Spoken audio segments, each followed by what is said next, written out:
வெளியில் போயிட்டோ இல்லை எங்கேயாவது போயிட்டு வந்தோன்னு வச்சுக்கோங்க, அந்த மேகத்தில் அந்த வாசனை வரும் பாருங்க. எங்கள் கூட வர பிள்ளைங்களாம் சொல்லுவாங்க, யார் வீட்லேயும் மீன் குழம்பு வைக்கிறாங்கடி, எங்கே வரைக்கும் வாசனை வருது வர அப்படின்னு சொல்லுவாங்கங்க. அந்த தேங்காவும் ஜீரகம் அதெல்லாம் அரைச்சி ஊற்றுறோம் பார்த்தீங்களா, அதில் அந்த வாசனை காற்றுல அப்படி பறக்கும். இப்போ தானேங்க மிளகாத்தூள் போய் இதில் அரைச்சி வச்சுக்கிறாங்க. முதல்ல என்ன பண்ணுவாங்க, வீட்லேயும் வறுத்து அம்மியில் வச்சு அரைப்பாங்க. எங்கள் அம்மா இது வரைக்கும் அப்படி தான் அரைப்பாங்க பாருங்கள். அம்மியிலே அரைச்சி அதை சமைப்பாங்க. அதுவும் அவங்களுக்கு அந்த மீன் மழை பெஞ்சோடனே ஓடைன்னு சொல்லுவாங்கள்ல, தண்ணி ஓடும்ல, அதில் அந்த ஓடையில் எதிர் மீனுன்னு சொல்லுவாங்க. அது அந்த அப்படியே பள்ளத்தில் கிடக்கும் நிறையா.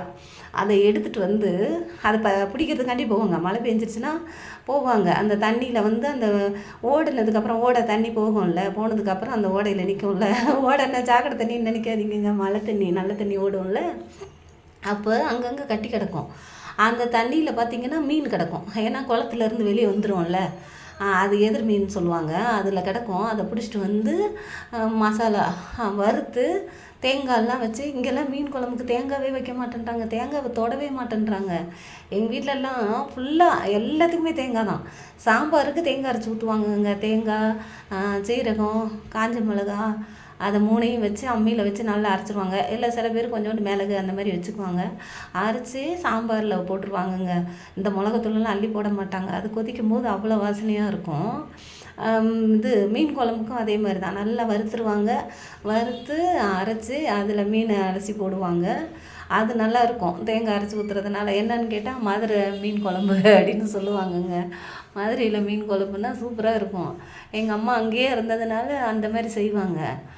அப்படி இருக்கும். இங்கே என்னென்னா மிளகாத்தூளை கூட்டுறாங்க, புளியை கரைக்கிறாங்க, அப்படியே அதுலேயே தக்காளியெல்லாம் பிசைஞ்சு வச்சுறாங்க. நம்மலாம் அந்த சின்ன வெங்காயம்லாம் என்ன பண்ணுவாங்க, நல்லா வதக்கிட்டு அதில் போடுவாங்க. இங்கே அப்படியே புளியை கரைச்சி பச்சை மிளகாவை நேர கீறி அதுக்குள்ளே போட்டு வாயில் வச்சோன்னு வச்சுக்கோங்க, காதுலேருந்து புகை வந்துடும் அவளுக்கு.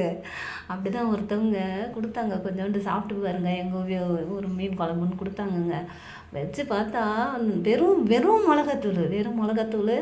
அதில் என்ன பண்ணுது, வெறும் பச்சை மிளகா, அப்புறம் என்ன வெங்காயத்தை காணவே காணோம், வெறும் தண்ணி தான் அறங்குது. அதை தூக்கி ஊற்றுனா மீனை குட்டி குட்டியாக வெட்டி போட்டுட்டு அதில் செஞ்சு வச்சுருக்காங்க. அப்படி வருது. ஆனால் எங்கள் அம்மா வச்சாங்கன்னு வச்சுக்கோங்களேன், அவ்வளோ வாசனையாக இருக்கும், மறக்கவே முடியாது பாருங்கள். இந்த மாதிரி மீன் குழம்புலாம் நீங்கள் சாப்பிட்ருக்கீங்களா? இது அவசர குழம்புன்னு வச்சோம் பாருங்கள், நல்லா தான் இருக்கும். அவசரமாக செய்யணும்னா கொஞ்சம் தேங்காய் சீரகம்லாம் போட்டு அரைச்சி அப்படியே கொதிக்க விட்டுட்டீங்கன்னு வச்சுக்கோங்க, எந்த குழம்புலையும் தேங்காய் சீரகம் அரைச்சி ஊற்றணுன்னு வச்சுக்கோங்களேன், அவ்வளோ வாசனையாக இருக்கும். நாங்கள் இன்றைக்கி அதான் வச்சோம். பாய்.